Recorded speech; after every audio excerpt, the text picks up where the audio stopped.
Welcome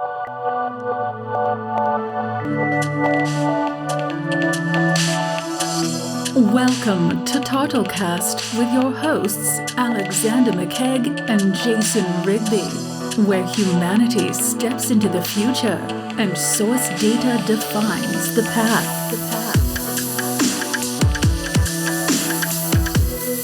Alex, Jason, I want to say something real quick. In our Yeah. intro, we have source data defines the future. that's correct. Let's go into that because I think that goes right into the topic we're talking about today. That was really nice. Yes. And thank you for bridging the intro.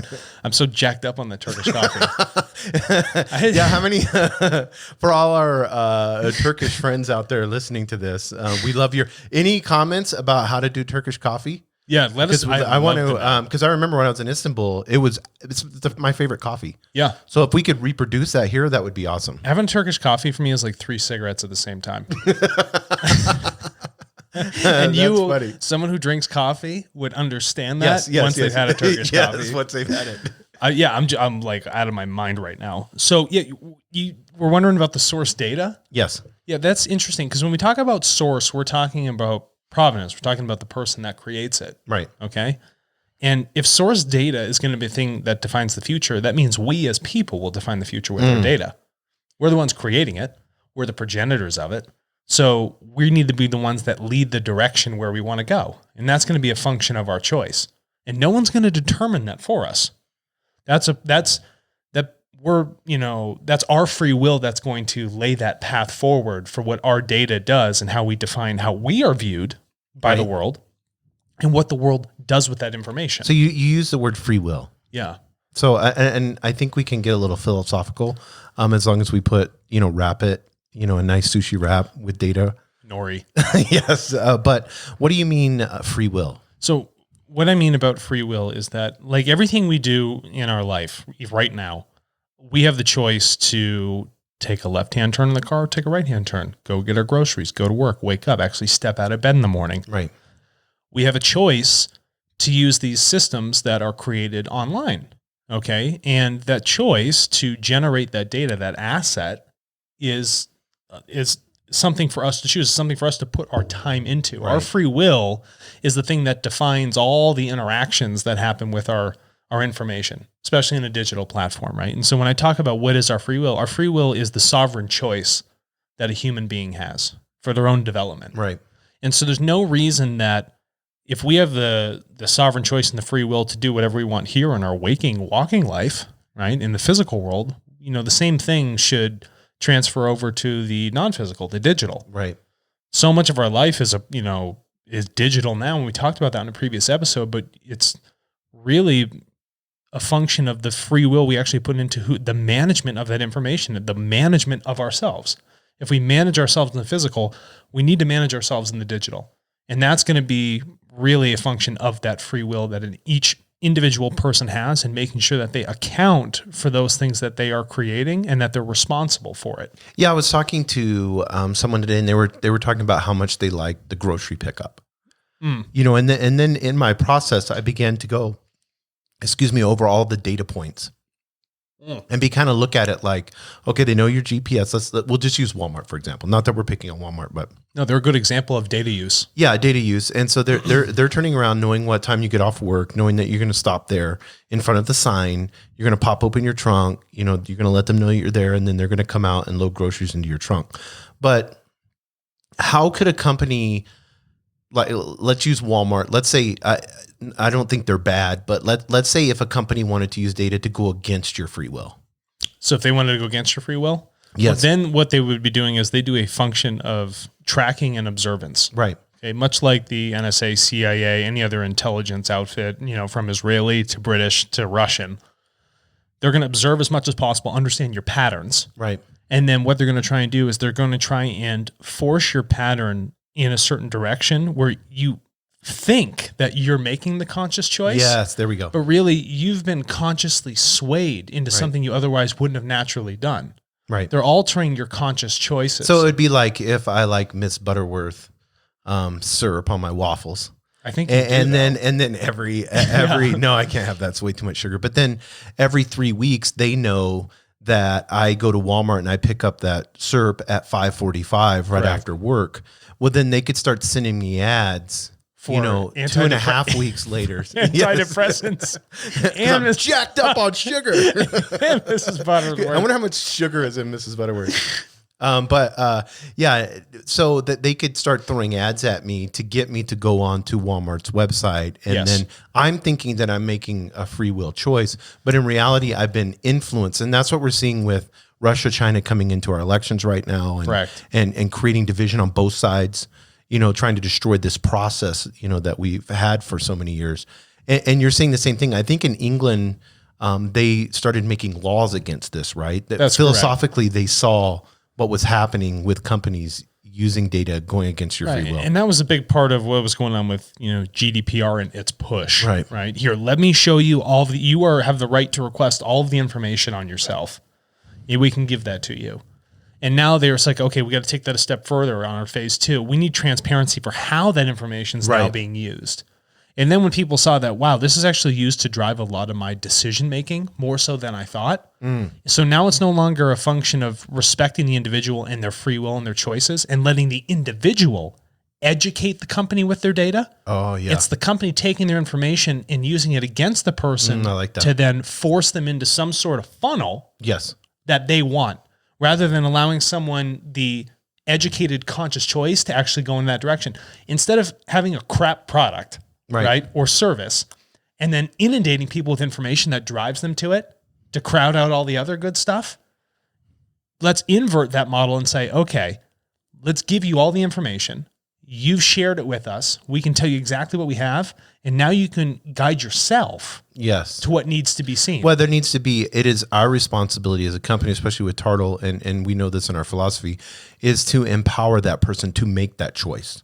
Right. An empowerment of not influence the choice, influence the power of them to be able to do that. That's precisely correct. Because when you do that, you respect their free will. Yes. And through the respecting of their free will, they can then respect their own management and responsibility of their data. Which 99.9% of, if we just get into the marketing realm of things, are collecting data, whatever it may be, except cookies, however, is going against your free will. If you really think about it, they're trying to influence you to make and they want, if they could, they would more than happily make the decision for you. Right. So right now, our culture is now a confluence of influencing people rather than educating them. Yes, that's so true. Is that a good culture? If our public education system already sucks, now you're going to hammer people on the thing they're on for like 80-90% of their day and influence them there too? Yes. Where's the clean, quality, truthful education in a fair and transparent process to treat someone like a human being as they should be? Well, I think even if you go look at commerce back in the day, everything was done on a handshake. You had a barter system. There was manipulation, you had your snake oil salesman and all that stuff. There's always a bad actor. Yeah. There was always a bad actor, but commerce was done more humanly, like human to human. Correct. And it was done with the intent of, I need to survive. I need to take care of my family. These are products that I need, services I need. Now we have this level of comfort, and so we're basically buying things that we want, not that we need. Yeah. And so when we allow a corporation, a company, anyone to start dictating our wants, to me, that's where it gets really scary, because our wants are what are composing up our recreation. That's precisely correct. And the biggest step with that is wetware. Yes. So Elon Musk and actually embedding a chip in a pig's brain. Right. And reading the electrical signals. That's a massive step on the free will and sovereignty and collection of data. That's an area that I philosophically diverge from. Right. That is a very hard line for me as a leader of this company, to even, agree with something like that, because at that point you've handed over all sovereignty. The choice goes out the window at that point. You've given up your free will, because now someone is internally, inside of you analyzing all those decisions. Right. Rather, it's no longer an outside observer, where you would take your free will and decision to hand them the data when you want to give it to them. Now it's taken all the time whenever they choose. So it would just be 100x what we have now, and then they would be playing on neuroscience. Yeah, and it would be influential neuroscience. It Right. wouldn't be educational neuroscience. Right. Yes, exactly. And that's a really, really interesting aspect, and it erodes kind of the education and choice that a human being would have. And data is going to play an important role with that. But free will, a big aspect is people need to understand the value of your data becoming an asset. And when it becomes an asset, it's something that's tradable. Right. It becomes something that can be a part of commerce.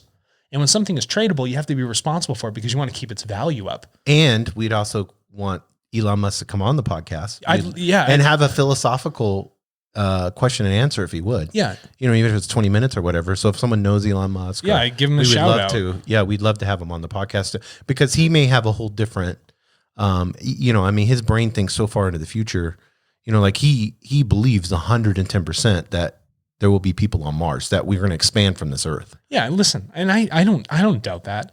And I'm not saying he has bad intentions. Right. I don't know his intentions. Yes. That would be interesting too. I can see from my, forward-looking aspect on this of where data would go when you start to do digital implants. And then also if that's an open source system and then you're signing these agreements real quick that we do. So now Facebook is in your head. Well, and then I'm signing over literally bodily agreements. Yes. Yeah. Like that's a crazy line to toe. Yes. So I would, and I don't know if he's thinking I need this technology because his ultimate goal is to, of course we need to explore the universe. I believe in that. Yeah. And I don't know if he's saying these are the technologies that we can create now to get to that level, without looking at the philosophical. And I know he's had to have. No, he definitely has. But let's consider something here. Princeton ran a random variable experiment on consciousness. I'm not sure if they closed down this group at Princeton. It may still be running. But what they found is that consciousness, thoughts, can actually influence the outcome of certain numbers or events. They've measured this many, many, many, many times, okay? And so what we found is that the sensitivity, something so gentle that actually is a bridge between the physical and the non-physical. This is getting very, highfalutin here for a second. But I think Elon is taking the hard route, the very physical route, without actually looking to see that, if I want to control an electrical output, right, I don't have to wet-wear it into someone's head. Right.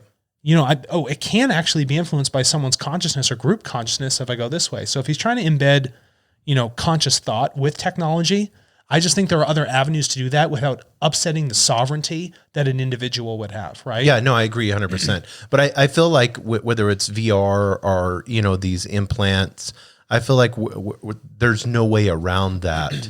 If you could put a goggle set on or whatever it may be, a neuro thing, and then your body physically, mentally, you believe that you're in Tahiti and I can pay $25 to be in Tahiti for an hour. Right. Does that all of a sudden, if your body thinks that you were in Tahiti, can you de-stress and have a vacation that would cost you thousands of dollars? See, these are the questions that we have to ask back and forth. But I don't trust personally, just me personally, I don't trust these large corporations to be in my head. No, but I trust, I don't trust the other people. I trust myself. Yes.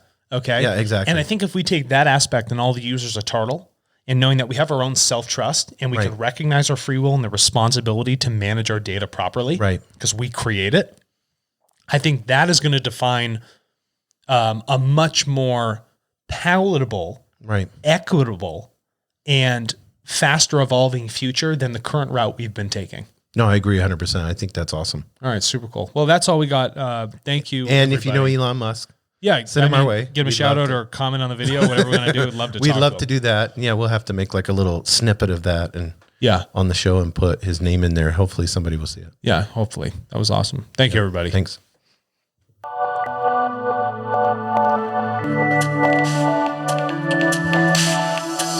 Thank you for listening to TartleCast with your hosts Alexander McKegg and Jason Rigby, where humanity steps into the future and source data defines the path.